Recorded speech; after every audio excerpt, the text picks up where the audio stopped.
Welcome to Innovation in a Minute.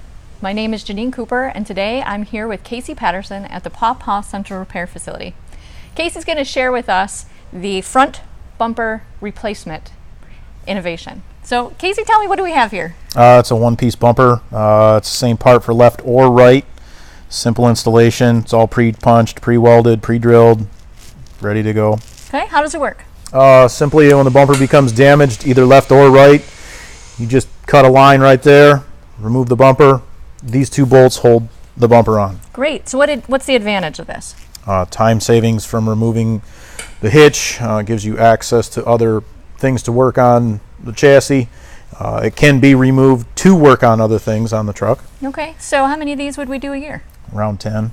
At about $750 savings? Sounds about right. Yeah, it's about $7,500 a year.